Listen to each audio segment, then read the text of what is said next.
fulfil our potential, and I think it's as important as empathy or intelligence. And so when I was hiring people later in my career, I always looked for resilience in equal measure to intelligence, because it's so vital to live a wholesome and healthy life.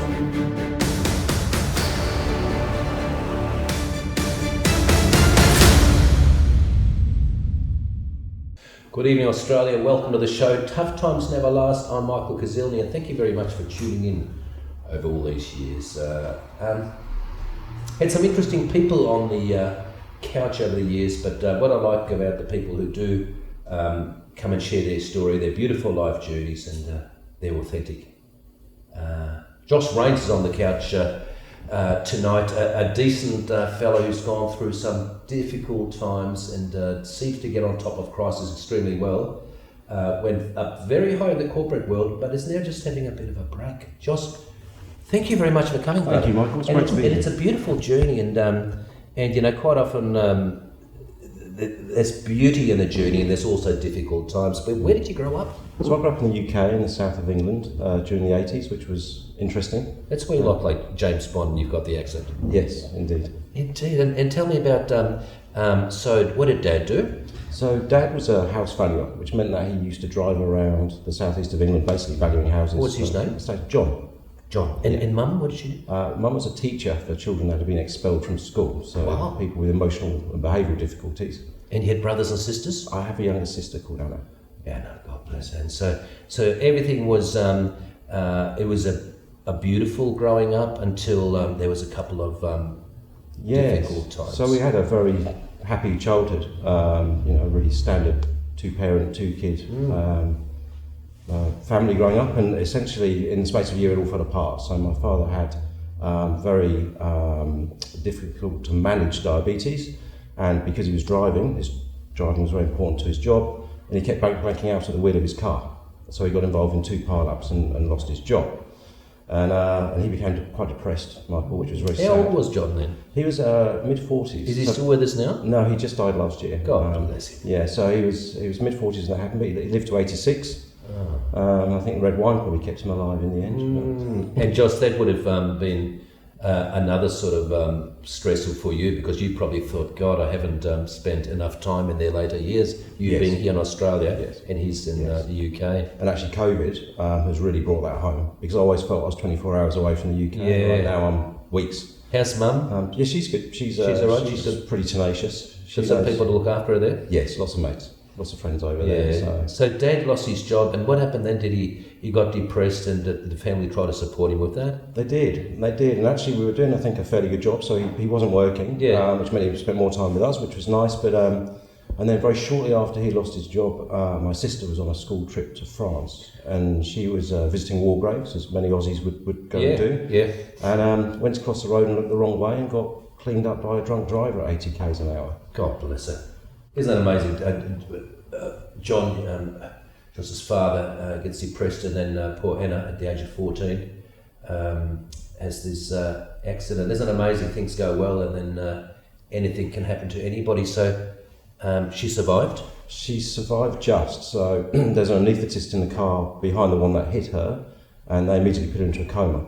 And that saved her life, but she had really terrible brain injuries and was in a coma for over 4 months. God bless her. And when she came out of the coma, didn't know anything, didn't know her name, couldn't eat, for example. We had to feed her, so it was like being, having a newborn baby. And of course, at that point, understandably, I have a depressed father. My mother's trying to support Anna in her rehabilitation and survival, and so really the family just imploded.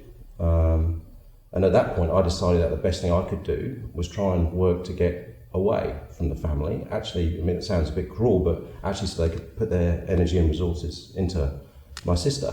How old were you then? So I was 16 going on 17 then. I was in the last year of school, so I was a year ahead, and started applying for universities. Amazing. And what happened then? Tell us about the journey. Well, so I'm the first person in my family to go to university. We didn't have an awful lot of money, so I couldn't just run away somewhere. I had to. And folks, sorry to interrupt, you didn't just go to university, but you got a first-class honours degree, and only that top 1% of all students around the world get that first-class honours. Amazing. Yeah. So you just had discipline and used that pain to propel yourself towards the top. That's it. So I think my lesson from that journey is just to be tenacious. And one of the things that I look for in people is resilience, because unfortunately in the modern world we have to have that resilience to fulfill our potential. And I think it's as important as empathy or intelligence. And so when I was hiring people later in my career, I always looked for resilience in equal measure to intelligence, because it's so vital to live a wholesome and healthy life. What an amazing journey. After that first class honours degree, and you then had some very successful positions around the world. Tell us about the US. Yeah, so I ended up at Cambridge doing a PhD after the first class honours degree. And whilst I was there, I got a call from a hedge fund in New York, and they said, "Kay, come and work for us." So I finished a bit early and went over to New York and worked with a company that's called the Billionaires Factory. So I don't know if your viewers watch Billions on a different channel, but actually some of the characters were set on the people that had set up this hedge fund. And one of my opposite numbers in New York is a guy that many people know. He's called Jeff Bezos. And we're working in this fantastic, very privileged Wall Street firm, and he was saying, "I'm going to leave and set up an online bookstore." And we all said, "Well, you're an idiot, Jeff. What a stupid thing to do. You're earning a fortune here." And he obviously became the founder of Amazon. And just what years were that was 98 to about 2001. Isn't that amazing? Where did you live? In some lavish penthouse? Well, I was on the plane shuttling between New York and London at the time. So I was living in Primrose Hill in London, 4 doors down from Liam Gallagher of Oasis, which was entertaining. And then I was living at the Millennium Broadway Hotel in New York. Wow. Just off Times Square. Gee, there's some pretty funky bars there, isn't there? Yes, there are. I was just trying to think of some of the ones I've been to, but isn't that amazing? I can imagine the lifestyle, and if you're single, the women and the company, and it's amazing how we change friendship circles, isn't it? But yes. They're always in our heart. And then after the break, let's talk about how we're lucky enough to have you in Australia. We'll be back very shortly with a great man, Josh Rain.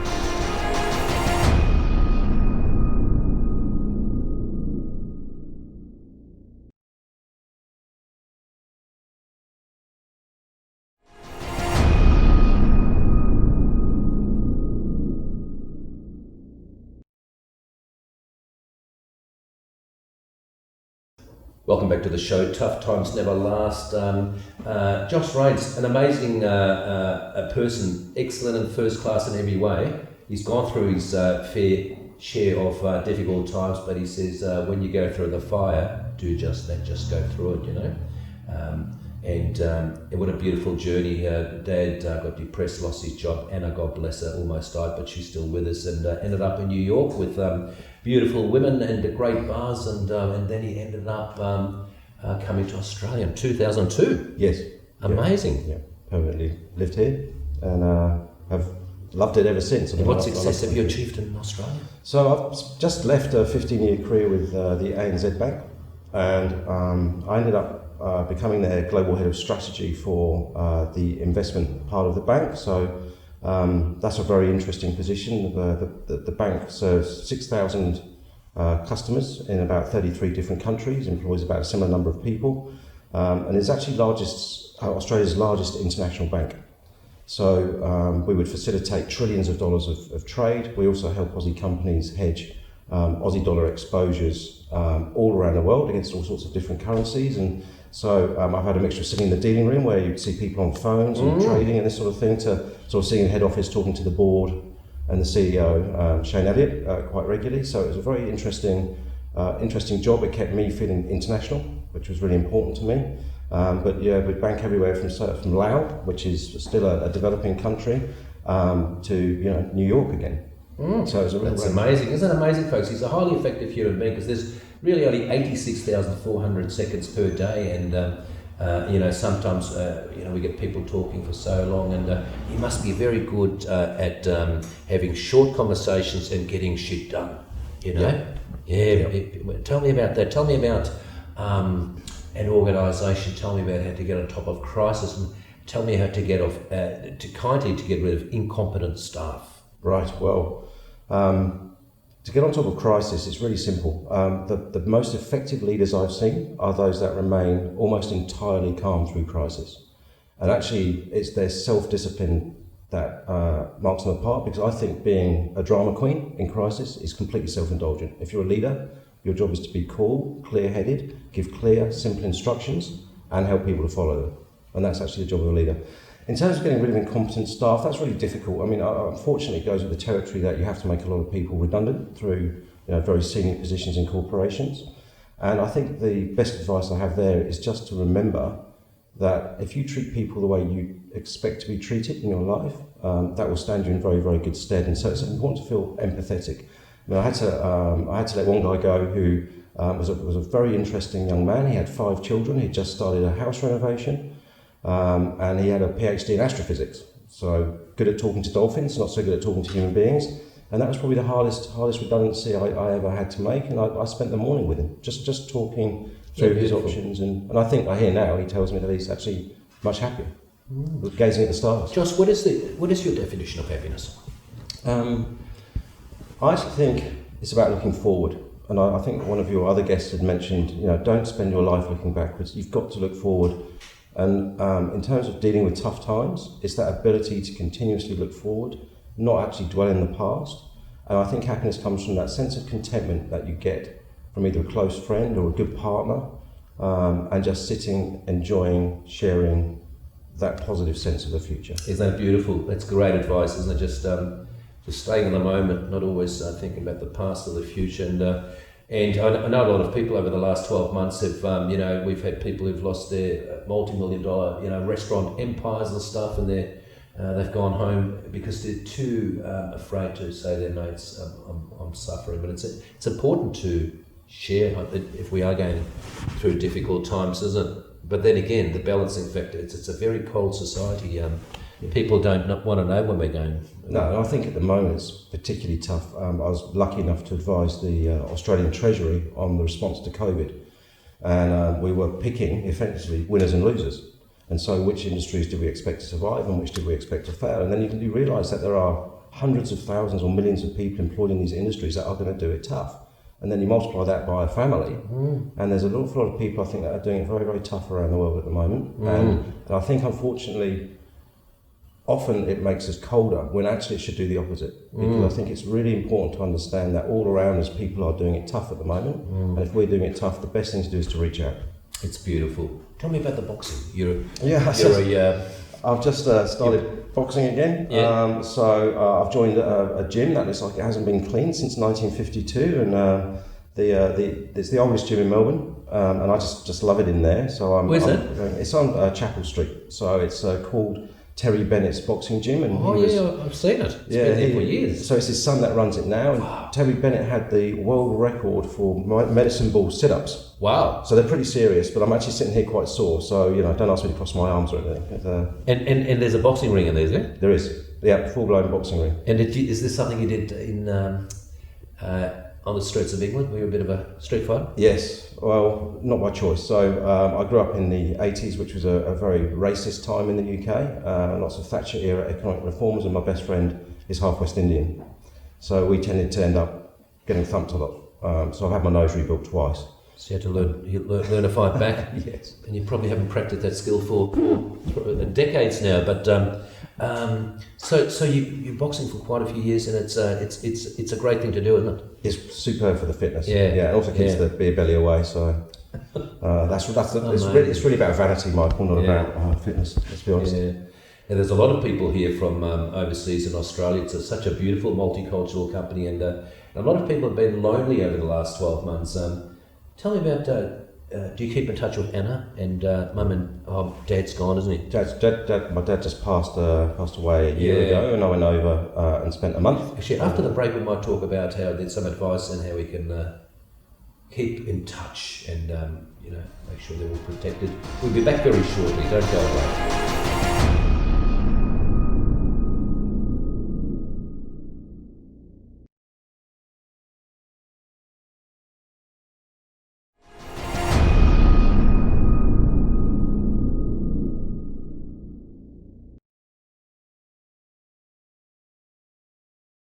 Welcome back to the show. The great man Josh Rains is on the couch. I'm extremely impressed with this man. He's an excellent and first-class professional. He's not a person who hasn't gone through tough times. He's gone through plenty. but he's worked out systems how to get on top of crisis. So mental resilience, it's so important, and we can see this with the increase of mental health and suicides. Yes. What did you work out over these past few decades? So I'm really pleased you asked me that question, because this is probably the key thing I want to share with people is that as long as you are able, no matter how small a way, to move forward even slightly on a daily basis, things will get easier.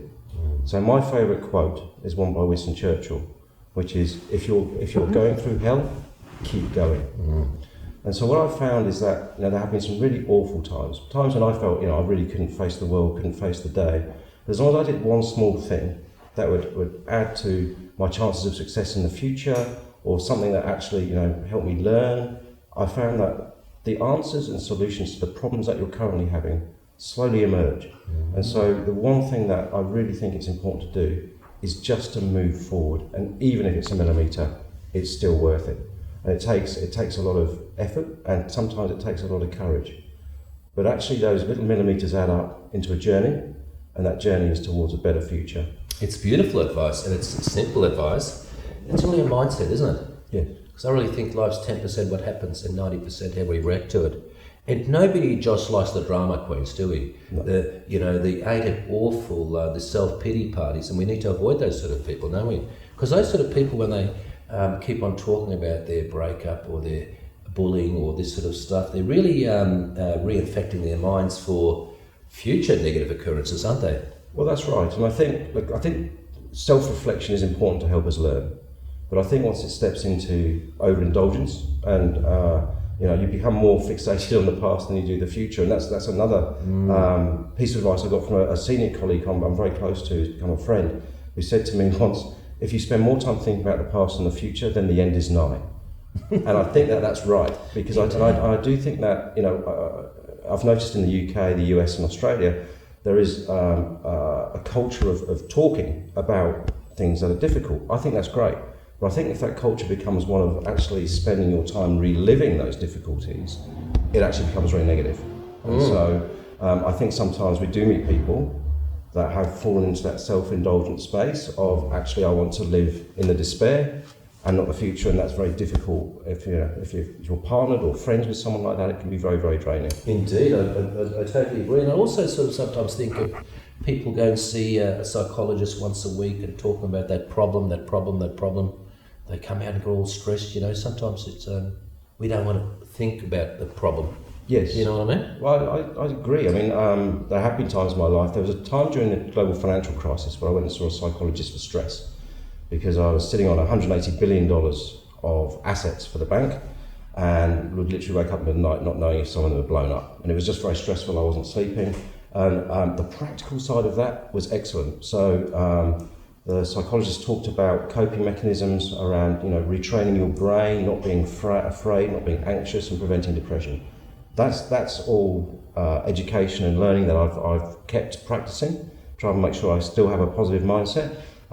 That said, I didn't want to sit and talk about those tough times over and over and over again. So I think there's a really practical element to that, but I also think, again, I don't want to relive the crappy moments of my life. Indeed. Why do that? There's some great advice. You've done life well, Josh. You've done tough times well. What are the plans for the great man over for the next 12 months? 12 months. So I recently left the bank and to set up my own company.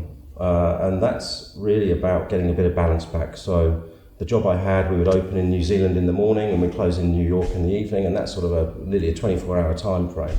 And I was on the phone all the time. And so I've got a great idea, which I'm really looking forward to putting into action for an online services aggregator with a specific use case. And the last thing the bank did, which was good and bad for them, was they sent me off to MIT in Boston, and I studied digitisation. And so I've come back thinking, well, why not? Why not do something completely different? And I just would like to get the balance back. This is amazing. So you've you've burnt the midnight oil for the last couple of decades, and that extremely well. But it's a bit of Josh time now, because this new business will give you a lot more freedom. It should do, yes. Yeah. I think it'll be tough in the beginning, but I think the end results will be very much worth it, and more time with the family. And how's Mum? How's Anna? So they're actually really good. My mum was a full-time carer for my father in the last few years of his life, and so she's sort of had a new lease of life and goes dancing and what have you. And my sister's in a very happy, stable, long-term relationship. And so she went through, after the accident, she went through rehab, and yes. And did she ever work? No, she's never had a job. Her memory is still very, very poor. So even, for example, handling money, she wouldn't remember what you'd given her. So so unfortunately she's never been able to work. But I mean, she's actually one of my heroes, because she has proven that no matter how bad things are, you can still achieve happiness and contentment. That's beautiful. And Josh, you're a man of the world. You know, the lockdown restrictions are almost over. A lot of people have been breaching them anyway. But a lot of the Aussies just want to go out and party and go back to the bars, which would be stupid, because we'll have a third lockdown. What's your advice on 2021? How we should celebrate, how we should live our lives? Well, I mean, talking to lots of people that have been working from home, have not been going to the office, people have found this lockdown period an opportunity to reflect on love. And I think we should all slow down, because I think that endless rat race, that endless treadmill of chasing the dollar, actually makes us a bit numb to what is really important. And so for 2021, I think, again, do it slowly, enjoy it. Wow. Smell the roses, see the sun, go and have a swim. Thank you very much, Andre. Such a pleasure, Michael. Michael. It's been a great pleasure. It's been a great pleasure for you. Love and best wishes from Michael Kuzilny. We'll see you next week. Good night.